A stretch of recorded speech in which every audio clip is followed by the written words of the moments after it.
Let's see if it works. Hello, everyone. We have your attention, please.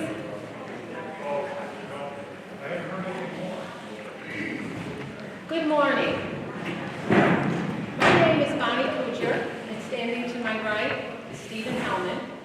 And as co-chairs of GlenFARMLand, we welcome you to our Solar Symposium. First, we have the Pledge of Allegiance. I would like everyone to stand and remain standing for our brothers and sisters in the Ukraine who are in the midst of trying to save their homeland. I pledge allegiance to the flag of the United States of America and to the republic for which it stands, one nation, under God, indivisible, with liberty and justice for all.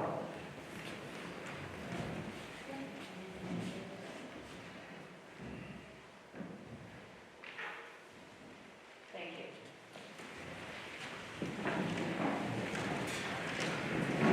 First, we have some housekeeping. In case of an emergency, we have an exit door to my left, one to my right, and the main door where you entered. Bathrooms are also located in the foyer next to where you entered. And please visit our refreshment table throughout the day. Many of our local Amish people have been wonderful in baking for us, as well as we were all baking too. So please, eat. Steve and I, we are very, very excited about today's symposium. Our activities have been worked on by our group team of people. And today, we are offering, we feel, an educational and valuable program. And now, I would like to have my partner in crime take over. Thank you. Thanks, Bonnie. I didn't bake, I just eat, so. Climate change is real, and it must be addressed now. I don't think there's anyone in this room who's going to dispute that. New York State has embarked on an ambitious goal to attempt to lead the nation in that fight. New York has pledged billions of ratepayer dollars towards that goal, but many have questioned the modality and the return on that investment, especially when rural farmlands and forests are targeted as a result. Industrial-scale solar attempts to become the vehicle of choice for the state in its attempts to meet its goals. Every New York school child is taught that the Mohawk and Scary Valleys were the breadbasket of the revolution. And with that very same change in climate, we're finding that these valleys will see greater import as strategic buffers against food insecurity, as lands in southern parts of the country are predicted to suffer loss of productivity over the next few decades.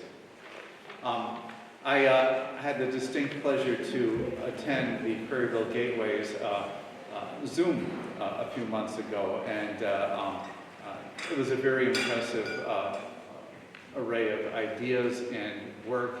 And I asked at the very end, I said, geez, how did you go ahead and get all this done? And I believe it was Meredith, who's one of our speakers here today, who said it was a labor of love, because we all love our community.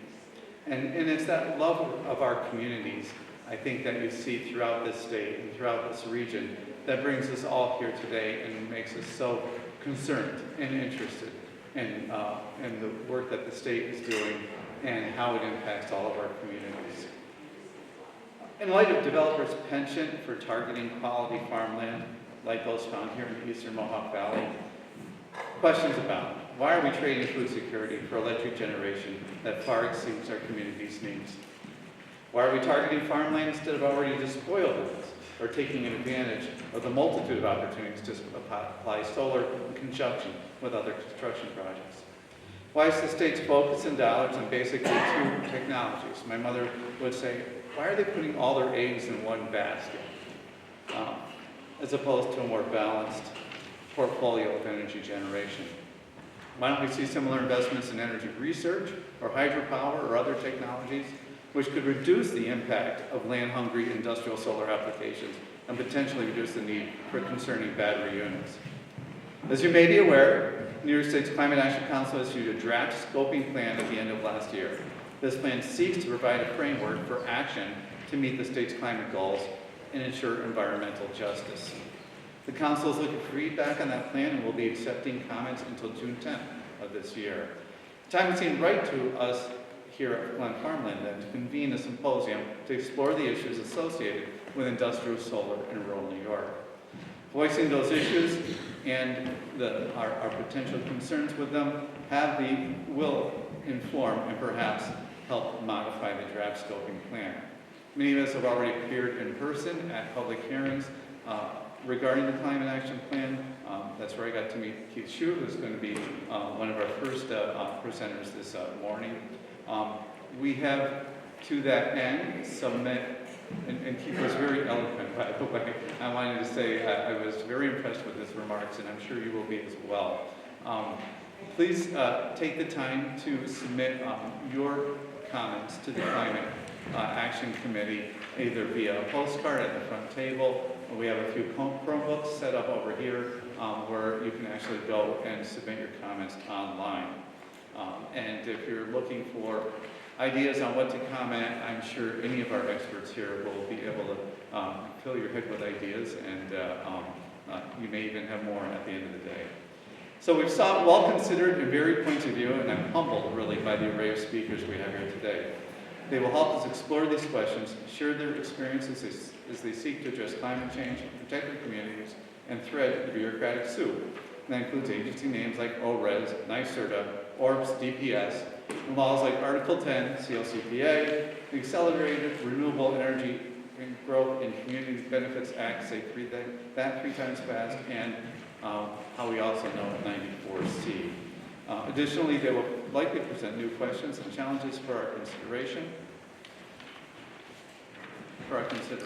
Montgomery County, with its 50,000 souls, a minuscule portion of the state's population, is being asked to supply a full gigawatt of power to the state, 10 times more than what is needed.